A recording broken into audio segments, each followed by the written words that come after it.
In the year of our Lord 1817, when the nation was still young and the frontier still wild, there existed in the rolling hills of Virginia a name that commanded both respect and whispered fear: Sinclair.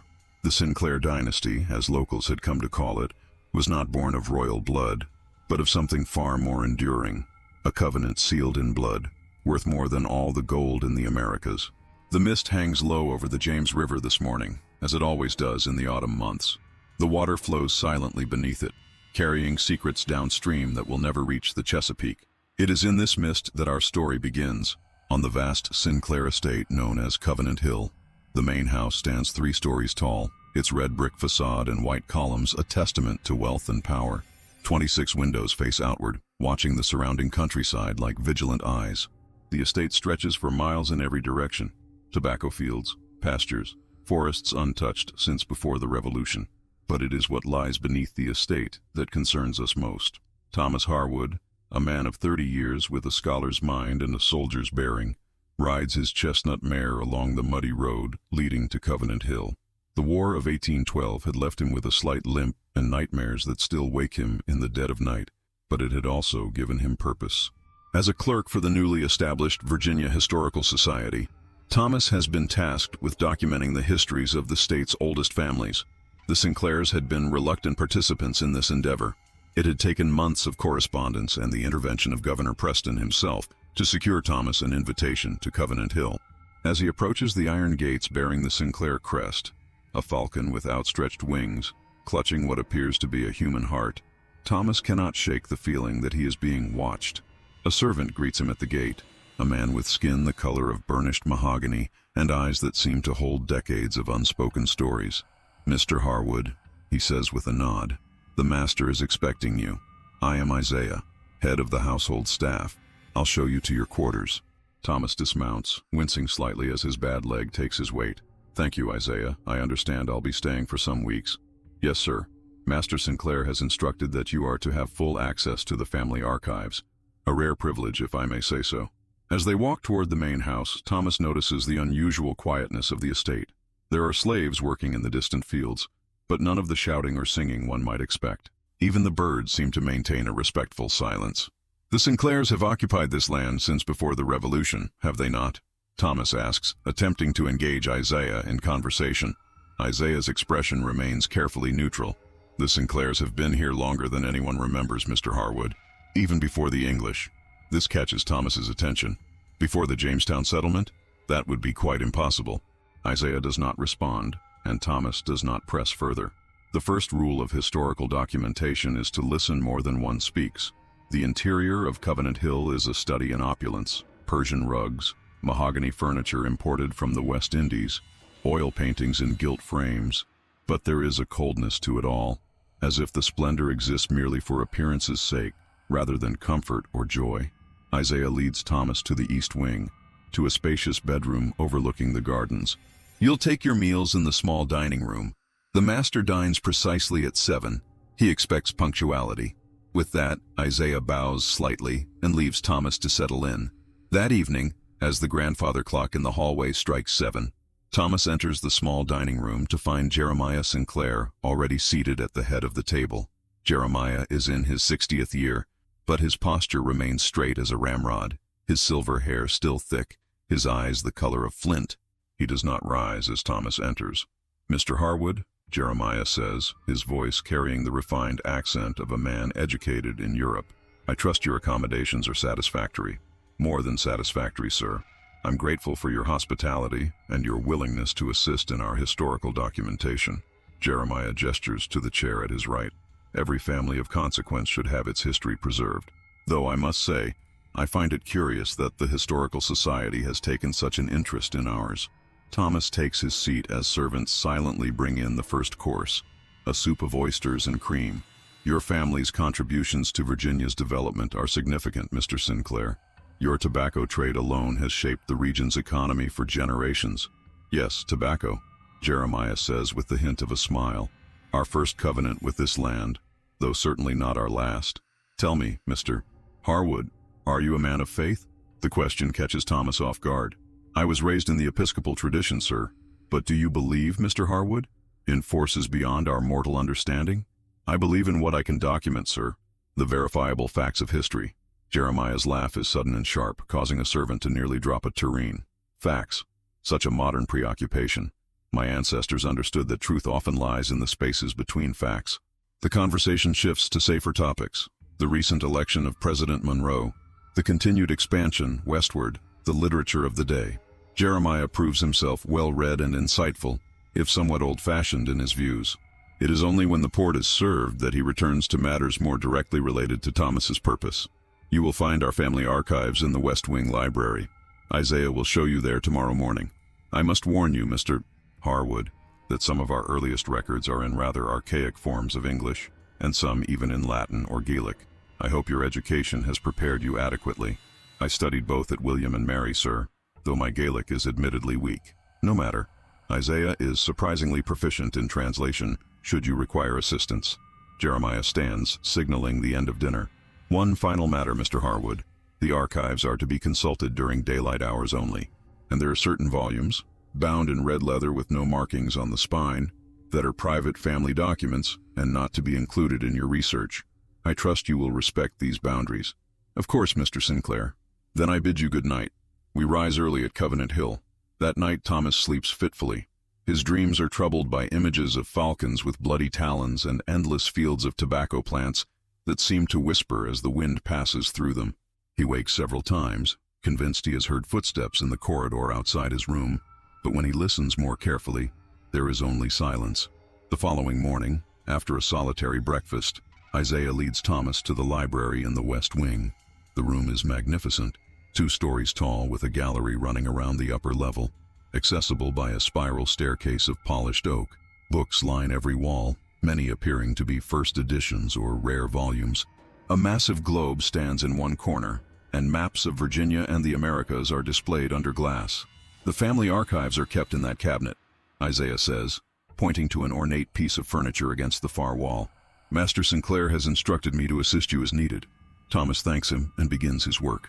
The Sinclair archives are meticulously organized with documents dating back to the early 1600s. The family's rise to prominence is well documented: land grants from the Crown, marriage certificates linking the Sinclairs to other prominent families, records of tobacco shipments to England and the continent. But as Thomas digs deeper, he begins to notice peculiarities. There are gaps in the records, decades where the family's activities are sparsely documented. The Sinclair name occasionally disappears from public records, only to re-emerge years later, more prosperous than before. And most curiously, the family seems remarkably long-lived. Generation after generation, the Sinclair patriarchs consistently live well into their 80s and 90s, in an era when reaching 60 is considered a blessing. On his 3rd day in the archives, Thomas discovers a journal dated 1662, written by a Matthias Sinclair. Most entries are mundane accounts of plantation management, but one passage catches his eye. The harvest failed again this year, the 3rd in succession. The other planters speak of moving westward, but we are bound to this land as it is bound to us. Tonight, under the dark of the new moon, we shall renew the covenant as we have done each generation since our arrival. The price is dear, but the rewards are beyond mortal reckoning. Thomas looks up from the journal, puzzled. Isaiah, he calls to the servant who has been silently organizing books nearby. What do you know of a covenant the family made? Isaiah's hands go still on the book he is holding. Sir, this journal mentions a covenant renewed under a new moon. Is this some family tradition? Isaiah carefully places the book on a shelf before answering. All old families have their traditions, Mr. Harwood. The Sinclairs are merely more private about theirs than most. But this makes it sound almost like a... Thomas stops himself. Like a what, sir? Isaiah's voice is quiet. Like a ritual of some kind. Something beyond mere tradition. Isaiah's expression remains carefully neutral. If you have questions about family practices, you should direct them to Master Sinclair.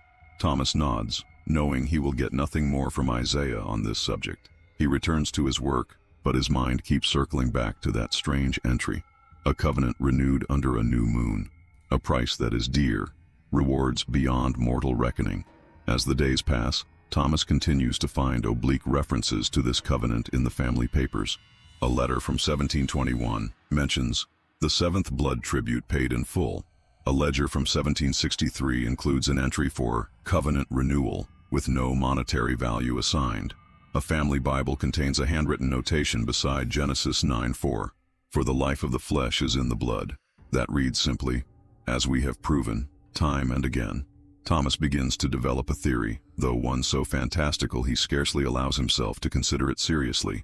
What if the Sinclairs' exceptional longevity and continuous prosperity are not merely good fortune? What if there is something more sinister at work?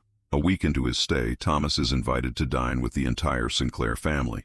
Besides Jeremiah, there is his son, Elias, a man in his 40s with the same flint-gray eyes as his father. Elias's wife, Catherine, a woman of unusual beauty whose age is difficult to determine, and their twin children, Abigail and Theodore, both around 16 years of age. The dinner conversation is polite but strained. Thomas notices that while food is served to everyone, Jeremiah and Elias consume very little, merely moving morsels around their plates.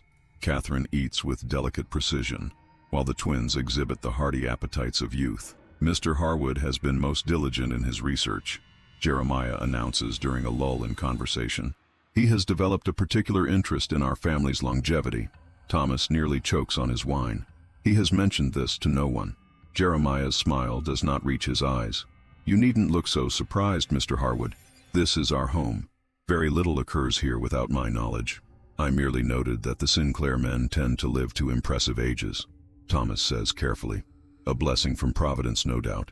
Providence, Elias repeats, exchanging a glance with his father. Yes, one could call it that. Catherine speaks for the first time, her voice melodious, yet somehow discordant, like music played in a minor key. The Sinclair blessing extends to those who join the family as well. My own mother lived to see 93 years. How remarkable, Thomas says, increasingly uncomfortable with the direction of the conversation. Tell me, Mr. Harwood, Theodore says suddenly, his youthful voice cracking slightly. Do you believe in magic? Theodore, his mother admonishes gently. It's a fair question, Jeremiah says. Our guest is a man of learning. Surely he has formed opinions on such matters. All eyes turn to Thomas, who carefully places his fork beside his plate. I believe that much of what was once attributed to magic has been explained by science and rational inquiry. That said, I acknowledge there are still mysteries in this world that defy easy explanation. Diplomatically put, Jeremiah says with a chuckle. You would have made a fine politician, Mr. Harwood. After dinner, Thomas returns to his room, his mind racing. The family's pointed questions about belief and magic, combined with the strange references in their archives, have left him deeply unsettled. He is now convinced that the Sinclairs are hiding something significant, something related to this mysterious covenant. That night, Thomas is awakened by the sound of movement outside. Looking out his window, he sees a procession of figures moving across the moonlit grounds toward the woods that border the property to the north. He recognizes Jeremiah and Elias at the head of the group, followed by several servants carrying torches. The procession disappears into the trees. Driven by curiosity that overrides his better judgment, Thomas dresses quickly and follows, keeping a safe distance. The forest is dense and dark, but the torchlight ahead guides his way. After nearly half a mile, the trees thin out to reveal a clearing dominated by a circular arrangement of standing stones. The sight stops Thomas in his tracks. Such megalithic structures are not native to Virginia. The Sinclairs and their servants have gathered within the stone circle.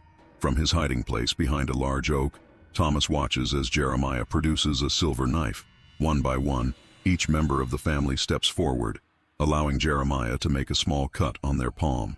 They each press their bleeding hand to the central stone, which appears darker than the others. Thomas strains to hear the words being spoken, catching only fragments. Blood of our blood, covenant renewed, 7 years more. The ceremony concludes with Jeremiah raising a silver chalice to the sky, then passing it around the circle, each person taking a sip. As the group prepares to return to the house, Thomas retreats, moving as quietly as possible through the underbrush. His heart pounds in his chest, his mind struggling to process what he has witnessed. A blood ritual, conducted by one of Virginia's most prominent families. It is beyond belief. The next morning, Thomas feigns illness to avoid breakfast with the family. He needs time to think, to plan his next steps. The rational part of his mind insists there must be a logical explanation for what he witnessed, perhaps an eccentric family tradition with no real significance. But another part of him, a part that remembers the terror of the battlefield and the thin line between life and death, wonders if there are indeed forces beyond mortal understanding at work at Covenant Hill. Mid-morning, there is a knock at his door. It is Isaiah, bearing a tray with tea and toast. "Master Sinclair was concerned about your health," he says, setting the tray on a small table. "Please thank him for his consideration," Thomas replies, studying Isaiah's face for any sign that the servant knows he followed the family last night. Isaiah's expression gives nothing away. "Master Sinclair also asked me to provide you with this," he says, placing a small leather-bound book on the tray. "He thought it might be of interest to your research." After Isaiah leaves, Thomas examines the book. It is old, the leather cracked with age, with no title on the cover or spine. Opening it, he finds it is a journal, dated 1636, written by Nathaniel Sinclair, apparently the first of the family to settle in Virginia. The early entries describe the challenges of establishing a plantation in the wilderness, conflicts with indigenous tribes, the struggle to grow tobacco in unfamiliar soil, the harshness of winter, and the ever-present specter of disease. By 1638, Nathaniel writes of the death of his wife and 2 of his children from fever, and the failure of his crops for the 2nd year running. Then comes an entry that causes Thomas's blood to run cold. "Today I encountered an ancient one in the forest, a being neither fully man nor spirit. He spoke in a tongue I have not heard before, yet I understood his every word. He offered me a covenant, blood for blood, life for life. My descendants shall prosper and endure, so long as the covenant is maintained. The price is a soul freely given each 7 years, and blood tribute under each dark moon. May God forgive what desperation has driven me to consider." The next entry, dated 3 days later. "It is done. The covenant is sealed with blood, mine and that of my remaining son. The Ancient One showed us the sacred circle of stones, hidden in these woods since before time was measured. He taught us the words of binding and the ritual of renewal. Already I feel strength returning to my limbs, and Edgar's fever has broken. The Ancient One has departed, but his presence lingers in the very soil of this place. We are bound now, the land and the Sinclairs, in a covenant that transcends mere ownership." Thomas reads on, his horror growing with each page. Nathaniel describes how, in the years that followed, his plantation flourished beyond all expectation. His son grew strong and married, producing healthy children. Nathaniel himself, who had been in his 5th decade when making the covenant, found his youth seemingly restored, the gray in his hair retreating, his eyesight sharpening. And every 7 years, according to the terms of the covenant, a soul was given, sometimes a slave, sometimes a convict purchased from the authorities, occasionally a traveler who would not be missed. Nathaniel's descriptions of these sacrifices are mercifully vague, but the implication is clear. Lives were being traded for the Sinclairs' prosperity and longevity. Thomas closes the journal, his hands trembling. If what he has read is true, if the Sinclairs have maintained this blood covenant for nearly 2 centuries, then he is in grave danger. He must leave Covenant Hill immediately, but as he rises to pack his belongings, a wave of dizziness washes over him. The room spins, and he stumbles back to the bed. The tea, he realizes too late, the tea Isaiah brought him. When Thomas regains consciousness, he finds himself in unfamiliar surroundings. A small windowless room with stone walls and a packed earth floor. A single oil lamp provides meager illumination. He is lying on a straw pallet, his hands and feet bound with rope. The door opens and Jeremiah Sinclair enters, followed by Isaiah. Jeremiah looks at Thomas with something approaching regret. "Mr. Harwood," he says, "I had such hopes for our collaboration. Your reputation for thoroughness preceded you, but I had not anticipated quite how thorough you would be." Thomas struggles to sit up. "What you're doing, it's monstrous." "Is it?" Jeremiah raises an eyebrow. "Is it monstrous to ensure your family's survival? To protect your legacy? The covenant has allowed the Sinclairs to weather wars, economic collapse, disease, all the vicissitudes of history that have destroyed lesser families. At what cost? How many lives have been sacrificed for your legacy?" Jeremiah waves a dismissive hand. "Individuals die, Mr. Harwood. Families, dynasties, these can be eternal. Someone will come looking for me," Thomas says, though he knows it may not be true. The Historical Society is not expecting him to report back for several more weeks. "Perhaps," Jeremiah concedes, "but they will find no trace of you here. Isaiah has already packed your belongings and removed them from your room. Your horse will be found wandering near the river, suggesting a tragic accident." Thomas looks to Isaiah, hoping to find some sympathy, but the servant's face remains impassive. "You should know," Jeremiah continues, "that we do not take this action lightly. The covenant requires a soul freely given. Those who are taken by force or deception bring less potency to the ritual. Then you've already failed, Thomas spits. I do not give myself freely. A smile spreads slowly across Jeremiah's face. Not yet, perhaps, but you have 7 days until the dark of the moon. Isaiah will bring you food and water. You will also have company, one who made the same choice you now face many years ago. With that, Jeremiah and Isaiah leave, the heavy door closing behind them with a final sounding thud. For hours, Thomas pulls at his bonds, trying to free himself, but the ropes are expertly tied. Eventually, exhausted, he falls into a restless sleep. He is awakened by the sound of movement nearby. Opening his eyes, he sees a figure emerging from the shadows in the corner of the room. A woman, elderly but straight-backed, with long white hair and piercing blue eyes. "You are the historian," she says, her voice surprisingly strong. "Who are you?" Thomas asks. "My name was once Eleanor Walsh. Now I am simply the keeper, guardian of the covenant stones and witness to the rituals." Thomas stares at her in disbelief. "You're a prisoner here, like me." Eleanor laughs, a sound like dry leaves rustling. "I am bound to this place, yes, but not as you think. I made my choice in 1747. I was young then, a housemaid in this very home. Jeremiah's grandfather offered me the choice, death or service.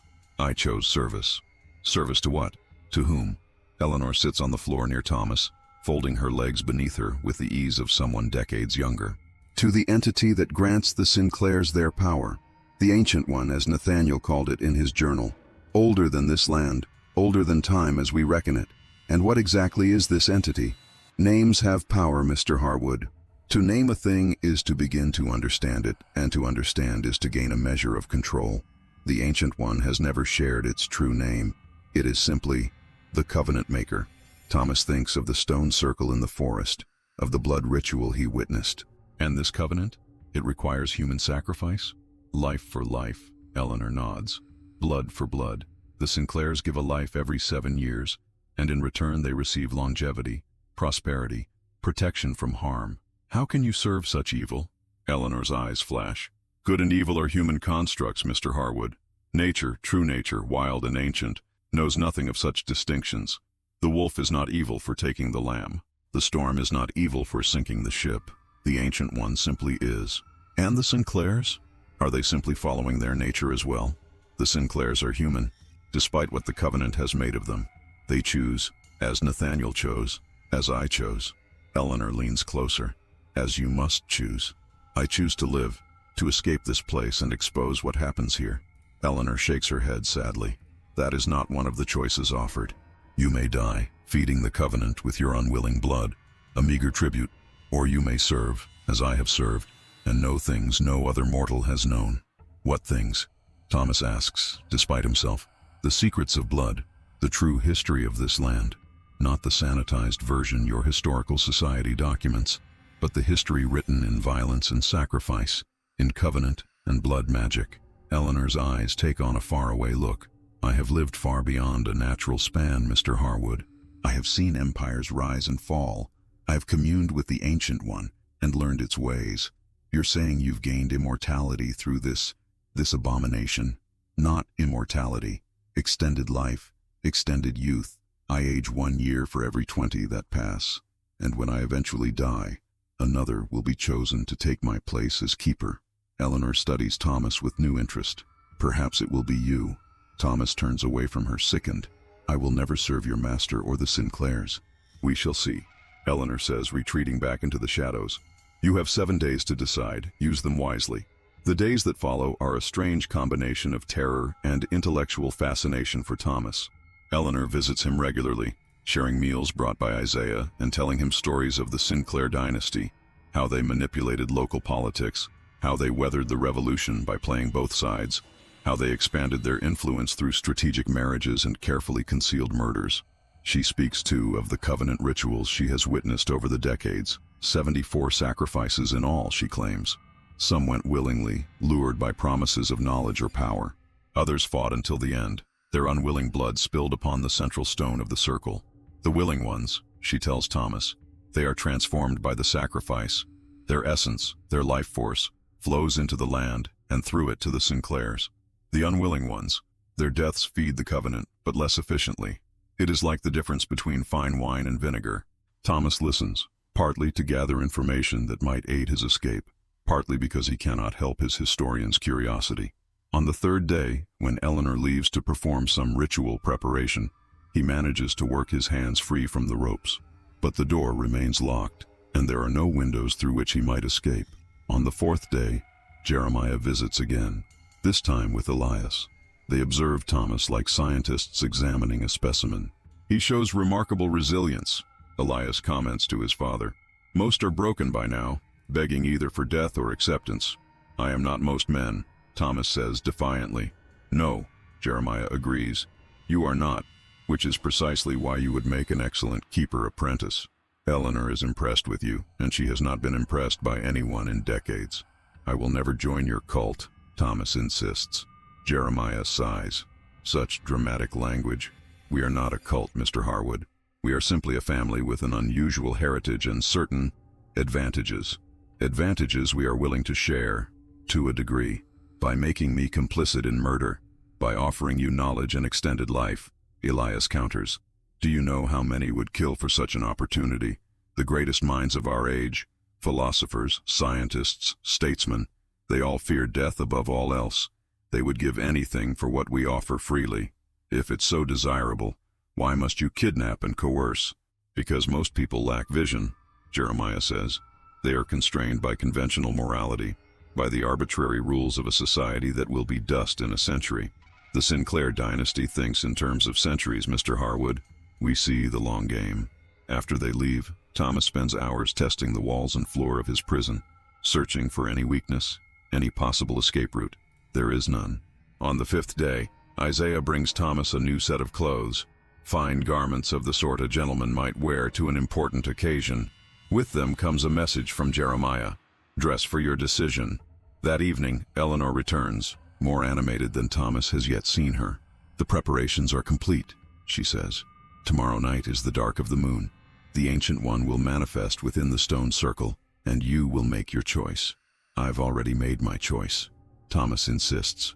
I choose neither death nor service to your abomination. Eleanor smiles, revealing teeth that are surprisingly white and even for a woman of her apparent age.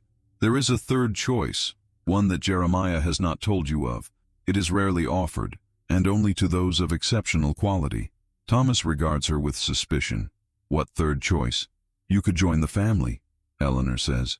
Not as a servant or keeper, but as a true Sinclair. Catherine is not Elias's first wife, you see. The covenant demands fresh blood in the family line every few generations. You could marry Abigail when she comes of age in a few years. Your children would be Sinclairs, with all the gifts and responsibilities that entails. The suggestion is so unexpected, so bizarre, that Thomas can only stare at Eleanor in shock. You're mad, he finally manages. All of you are completely mad. Eleanor's smile doesn't falter. Consider it, Thomas. Generations of your descendants, prospering when others fail, living long when others die young. Your blood, mingled with the Sinclair blood, forming a new branch of the dynasty. It is no small thing we offer. She leaves him then, to consider her words in solitude. Thomas paces his small prison, his mind racing. The third option is as repugnant to him as the others, but it suggests a potential avenue of escape. If he can convince the Sinclairs that he is considering their offer, perhaps they will lower their guard. On the morning of the sixth day, Isaiah brings Thomas breakfast and a message. Jeremiah requests his company for a midday meal. Thomas is escorted from his prison, up a narrow staircase that he realizes is hidden within the walls of the main house, and into a private dining room he has not seen before. Jeremiah awaits him, along with Elias and, surprisingly, young Abigail. The girl is dressed in a gown of deep crimson, her dark hair arranged in an elaborate style that makes her look older than her 16 years. She regards Thomas with open curiosity. Mr. Harwood, Jeremiah greets him. I trust you have considered your options carefully. I have, Thomas says, deciding to play along. Eleanor mentioned a third possibility. Jeremiah's eyebrows rise. Did she now? Eleanor sometimes presumes too much authority in these matters. He glances at his granddaughter. Though she is not entirely wrong, there are precedents for incorporating exceptional outsiders into the family. Abigail speaks for the first time, her voice soft but assured. Grandfather believes you would bring valuable new perspectives to our legacy, Mr. Harwood. Thomas forces himself to smile at the girl, hiding his revulsion at the implication. I'm honored by the consideration. The meal proceeds with a strained cordiality. Thomas feigns interest in the family's history, asking questions that he hopes will yield useful information. Jeremiah, seemingly pleased by this change in attitude, speaks more openly than before about the covenant. The Ancient One was here long before European settlement, he explains. The indigenous tribes knew of it, feared it, left offerings at the stone circle. When Nathaniel Sinclair arrived, the land was in the midst of a drought. Game was scarce, crops failed. The Ancient One appeared to him in his darkest hour, offering a solution. And what exactly is this Ancient One? Thomas asks. A spirit? A demon? Jeremiah chuckles. Such limited terminology. The Ancient One simply is. It was here before humans walked the earth, and it will remain long after we are gone. It exists partly in this world, partly in others, and it requires blood sacrifice. It requires tribute, Jeremiah corrects. Blood is merely the medium of exchange, the vessel that carries life force. The Ancient One feeds on life itself. After the meal, Thomas is allowed to walk in the gardens, accompanied by Abigail and under the watchful eyes of several servants. The girl talks animatedly about her education, her love of botany, her hopes to travel to Europe one day. If Thomas did not know what lay beneath the surface of Covenant Hill, he might find her charming. My grandfather speaks very highly of you, Abigail says as they pause by a rose trellis. He says you have a keen mind and strong character. These are traits the Sinclair line needs. Your grandfather is too kind, Thomas replies, his mind working frantically on an escape plan. The gardens are surrounded by a high wall, but there is a gate that leads to the stables. If he could somehow distract his watchers. The ceremony tomorrow night, Abigail continues, oblivious to his thoughts. It can be frightening the first time, but the Ancient One rarely manifests physically anymore. Usually it works through the keeper, through Eleanor. Thomas seizes on this information. Eleanor seems to have significant power within your household. For a servant, Abigail's expression clouds. Eleanor is more than a servant. She is the conduit, the voice of the covenant when the Ancient One chooses not to speak directly. Even grandfather must heed her when she speaks with the Ancient One's authority. Their conversation is interrupted by Isaiah, who approaches to inform them that Jeremiah requests Thomas's return to his quarters. As Thomas is led away, Abigail calls after him. Until tomorrow night, Mr. Harwood. Back in his underground prison, Thomas finds fresh candles and a volume of Milton's Paradise Lost left for him, an irony that is not lost on him. He spends the evening planning his escape, though the odds seem increasingly insurmountable. Late that night, as Thomas dozes fitfully, he is startled awake by the sound of the door opening. A hooded figure slips into the room, closing the door quietly behind them. Thomas tenses, ready to fight if necessary. The figure lowers its hood, revealing Catherine Sinclair, Elias's wife and Abigail's mother. Her face, illuminated by the single candle, shows signs of fear and determination. Mr. Harwood, she whispers, we have little time. I can help you escape, but you must act now. Thomas stares at her in disbelief. Why would you help me? Catherine's eyes dart nervously to the door. Because I was once in your position. Because I know what it means to be offered a choice that is no choice at all. Because I cannot bear to see another soul bound to this monstrous covenant. You're not a willing participant in all this. I was a governess to Elias's first wife's children. After her mysterious illness and death, I was given the same options you now face. I chose marriage and life, believing I could change things from within. Her bitter laugh holds no humor. I was young and foolish. Thomas studies her face, looking for signs of deception. Why now? Why help me? Because tomorrow night is not just a renewal ceremony. It is the centennial sacrifice, the 100th soul given to the covenant since its inception. The Ancient One will manifest fully, and its hunger will be extraordinary. Catherine's voice trembles. And because Abigail has begun to show signs of the old blood awakening in her, I cannot save her from what she is becoming, but I can perhaps save you. Decision made. Thomas nods. What's your plan? Catherine produces a key from her sleeve. This will open the door. Isaiah is occupied with preparation rituals in the stone circle. Most of the household is asleep. There is a horse saddled and waiting in the small stable behind the kitchen gardens. Ride south until you reach the main road, then east toward Richmond. You're risking everything, Thomas says as she hands him the key. I lost everything the moment I accepted Elias's proposal, Catherine replies. This way, at least one of us escapes. Thomas takes the key, then hesitates. Come with me. Catherine shakes her head sadly. I cannot. The covenant binds me now, as surely as if my blood had been spilled on the central stone. But you are still free, if only you can leave these grounds before dawn. With that, she slips out of the room, leaving Thomas to his escape. He waits a few minutes, listening for any sound of alarm, then quietly unlocks the door and steps into the corridor beyond. The passage leads to a narrow staircase which Thomas ascends cautiously. At the top is a hidden door that opens into a linen closet, and beyond that, a seldom-used corridor in the east wing. Thomas moves silently through the sleeping house, years of battlefield experience guiding his steps. He makes it to the kitchen gardens without incident and locates the small stable Catherine mentioned. True to her word, a horse stands ready, saddled and provisioned with a small pack of supplies. As Thomas leads the horse quietly toward the gate, a soft voice calls from the shadows, "I wouldn't do that if I were you." Thomas whirls to find Eleanor watching him, her white hair gleaming in the moonlight. She makes no move to stop him, merely regards him with something like pity. "Catherine's betrayal changes nothing," Eleanor says. "The covenant knows you now, Thomas Harwood. It has tasted your presence. You can ride as far and as fast as you wish, but you will never truly escape. Watch me," Thomas growls, mounting the horse. Eleanor smiles her unsettling smile. "The roads are long and dark, Mr. Harwood, and the covenant has servants beyond these walls." Ignoring her warning, Thomas urges the horse through the gate and onto the road beyond. The night is clear, the stars providing enough light to see by. He rides hard, putting as much distance as possible between himself and Covenant Hill. After an hour of riding, Thomas reaches the main road that will take him to Richmond. The horse is tiring, so he slows to a trot, listening intently for sounds of pursuit. There are none. It is as he passes a crossroads that Thomas notices the first sign of trouble. A figure stands in the road ahead, motionless in the pre-dawn gloom.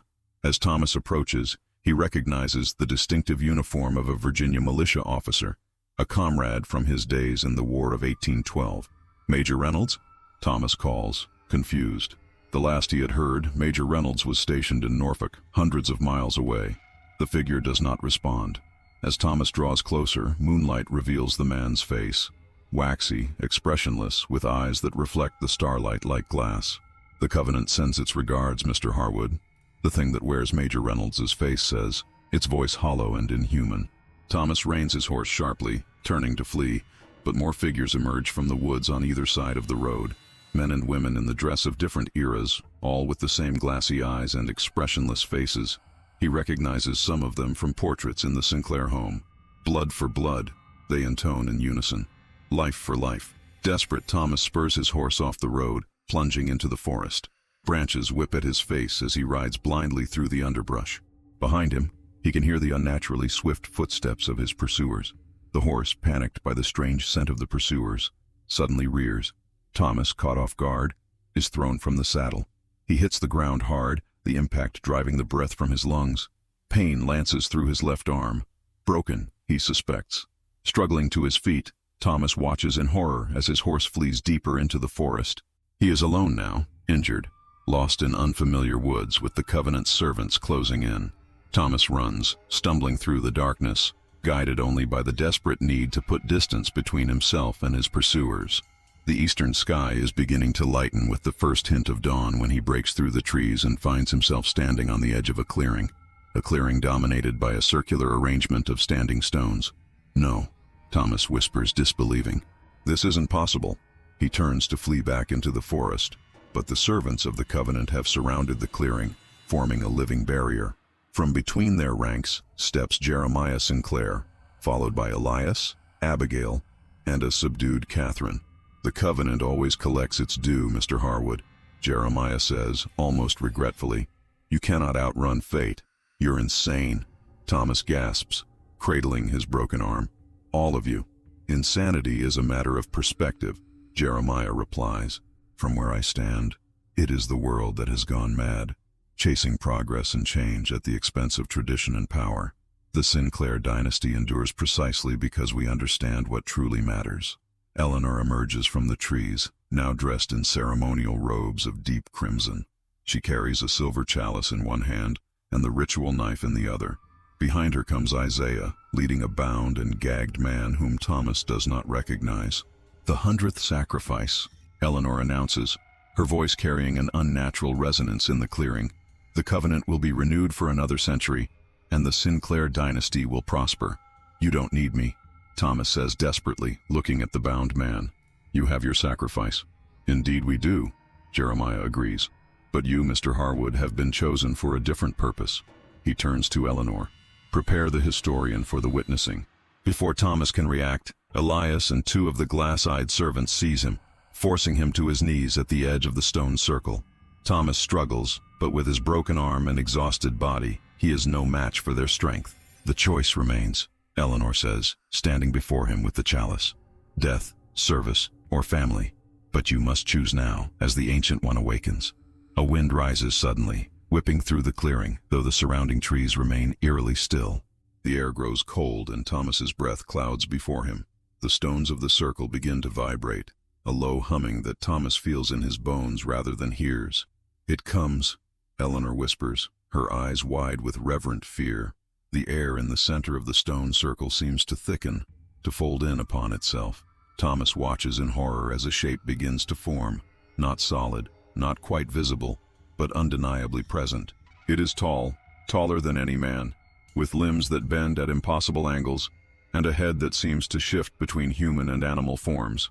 "The Ancient One honors us with its manifestation," Jeremiah intones, bowing deeply. The other Sinclairs follow suit, as do the glass-eyed servants. Only Thomas and the bound sacrifice remain upright. Eleanor approaches the shimmering entity, holding the chalice high. "Great One, we bring you the 100th soul, as promised in the covenant. We bring you also a witness, a keeper of histories, who may choose to serve you in his own way." The entity turns what might be its head toward Thomas. Though it has no visible eyes, Thomas feels its gaze upon him, penetrating to his very core. A voice speaks directly into his mind, bypassing his ears entirely.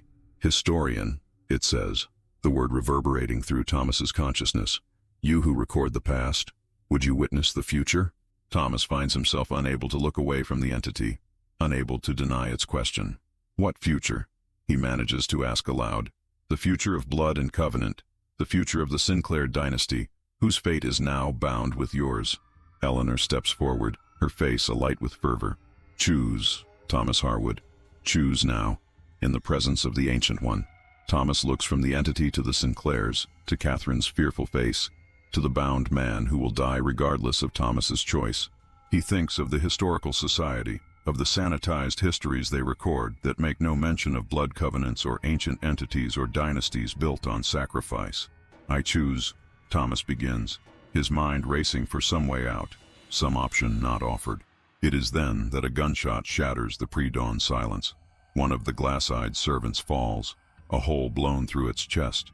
More shots follow in quick succession, and figures emerge from the trees, men in the uniforms of the Virginia militia, real men with determined faces and eyes that hold no supernatural gleam.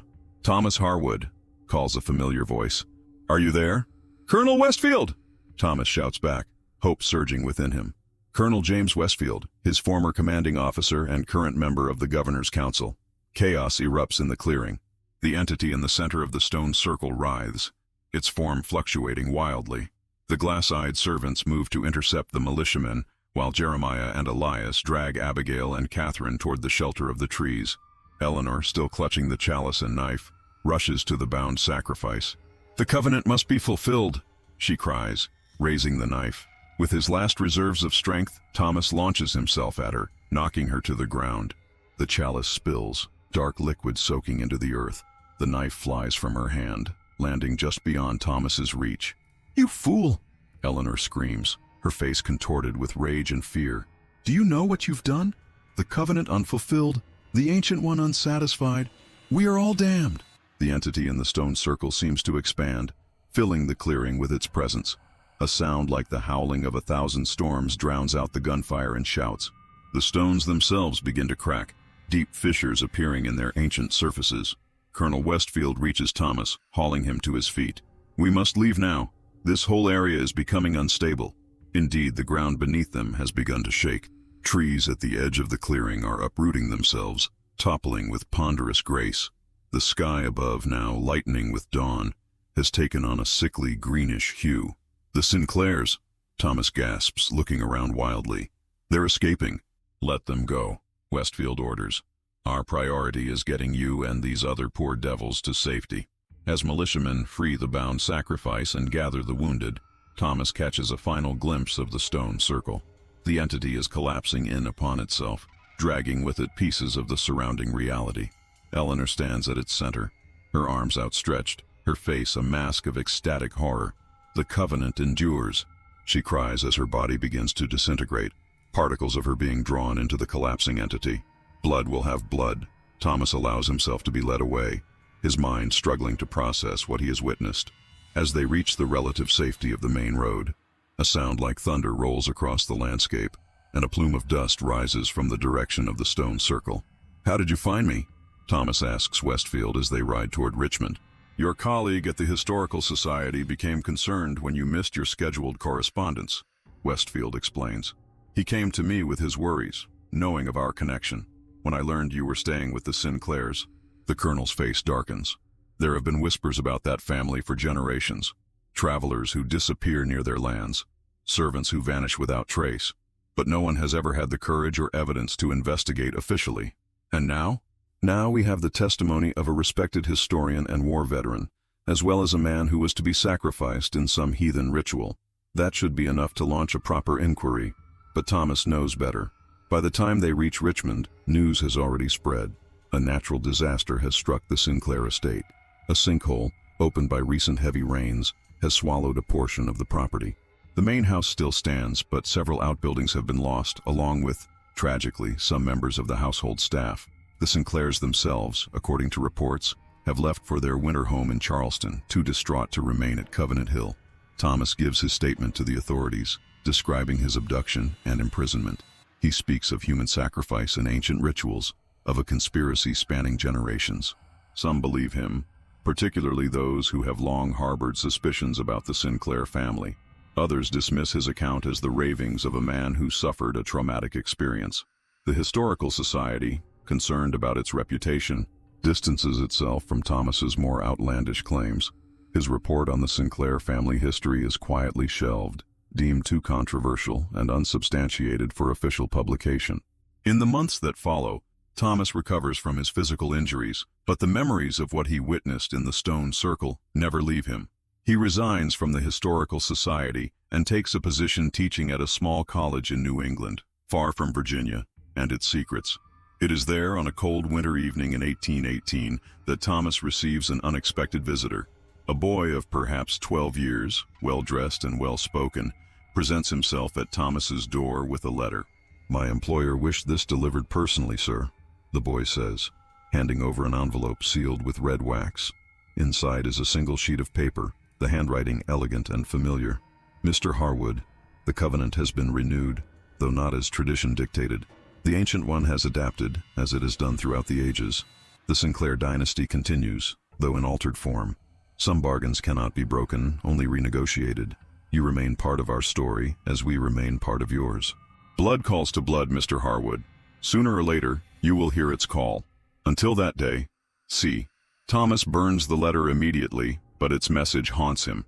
He begins to notice small things, how cuts heal more quickly than they should, how he seems resistant to the winter illnesses that plague his colleagues, how his nightmares are increasingly populated by a circular arrangement of stones and a voice that speaks directly into his mind. And sometimes, when he passes a reflective surface, he catches a glimpse of something in his eyes, a momentary gleam like light reflecting off glass. In his private journal, the one he keeps locked in his desk drawer, Thomas Harwood makes a final entry regarding the Sinclair dynasty. The covenant, worth more than gold, was never truly about wealth or power or even longevity. It was about transformation, the slow, inexorable change of human into something other. I fear that despite my escape, despite the disruption of the ritual, the covenant has claimed me in ways I am only beginning to understand. The blood calls, and God help me, part of me wishes to answer.